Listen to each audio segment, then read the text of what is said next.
Our last speaker before the small break is Ikede.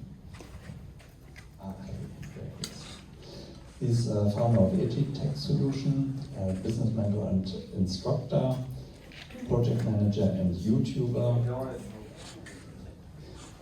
And yeah, in his videos he advises people on real estate related financial issues, and yeah, he's a great educator in that way. And I jump also. Thank you. Thank you very much for all of you being here. I just finished actually doing one and something session over there on Zoom, so my voice will crackly crack, if that's a word, but great, 5 minutes. So the problem I want to talk about today, am I loaded? Yes. Okay. Is the problem of how or what to select for a topic for books that I write. Okay, so I've published about 6 books, and they tend to be workbook-like things where you can just go in, you have steps to follow to get to whatever solution you're trying to get to, and then you get out, right? So this again is just my process of doing that. Now, the problem, so I'm going to go through problem discovery. That's how I figure out what to write about based on whatever problem comes to me.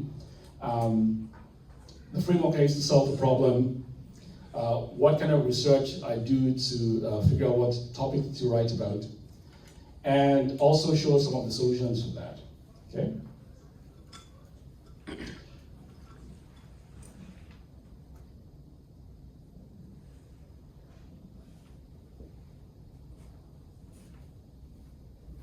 There we go.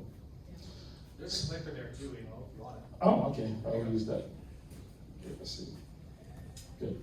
Okay, so basically this is the way I come up with book ideas. Usually I do a session, I'm doing a workshop somewhere, and people keep asking the same question over and over again. Or I have a client who comes to me for an issue they're dealing with, and then another client comes and gives the same problem, or has the same issue. What I've learned from being a new MBA student is, look, if the same thing keeps coming up over and over again, try to figure out a way to simplify the process of getting the way to solve that problem to people, right? So I do that again by writing, I do that by online courses and things like that. But for now, we're talking about books.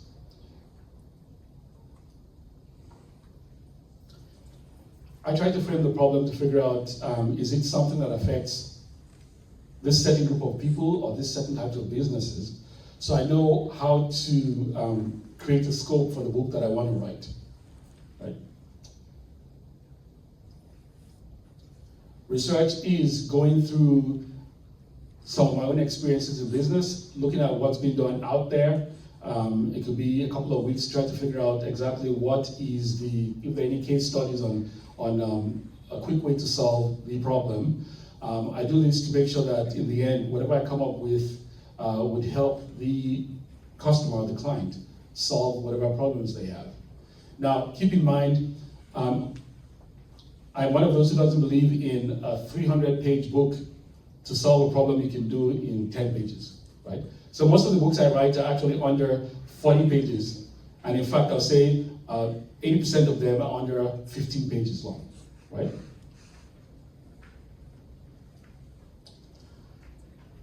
Once I finish writing, I get the clients to do a test on what I've written to see if it works. So it could include things like trying to figure out, is it easy to follow the steps that I have in the book?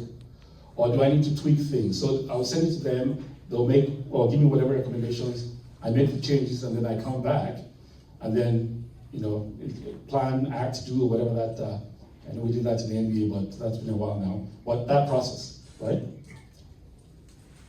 And then I create the final solution, which I now put online for people to get. There are quite a number of things I put out for free, and there's some other things which are paid for.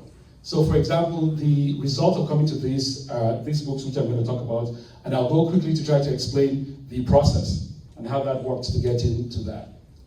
So for example, this questionnaire called, it's a home and auto insurance questionnaire. Last year, I redeemed my insurance and I saved about $1,600.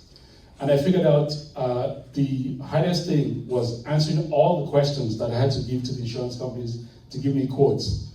So I created a questionnaire, a fillable PDF that people could use, and just email to a bunch of insurance companies, and then they'll get quotes and get that reduced, but it has all the questions you'll get asked. Now, the 5 steps to find your passive income business was clients who I had who had multiple things which they were good at and multiple skills, and we're trying to figure out what do I work on. So I created a framework, again, it's only about 11 or 12 pages, to help them go through all the things they're interested in, things they're passionate about, and match it up with their skill, so they could have a list of things they could pick from, and then they could just start with the one that was the highest. How to test and improve your business idea came from companies coming to me to ask the question, how can I figure out if my business will fly? How can I figure out if I have a market for that, right? And then this one, how students save over $10,000 a year. I finished my MBA, realized there was a money thing that was missing from some parts of the equation. And in fact, that's what I talked about today. This was a bestseller on its platform. Now I give it away for free. In about 2017, I gave away about 9,000 copies. I just give it away for free. It's better for me to get people the information than to make money on that. But the funny thing is I made more money giving it for free than when it was on for sale, okay? And then the 11 steps for landlords to find great tenants. During the pandemic, all our tenants paid their rent, no questions asked, right? And people asked, how did we do that? And I got a number of people asked from sessions and seminars that I did. So I wrote a book on that, 11 steps for landlords to find great tenants.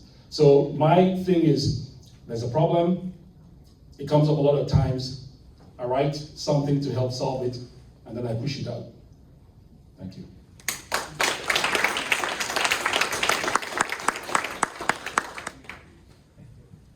Oh, yeah. Yeah, interesting.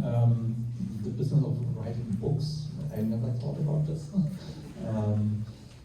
Yeah, but and maybe we can talk a little bit more about that after our panel talk. I would suggest that we have a 5-minute break now.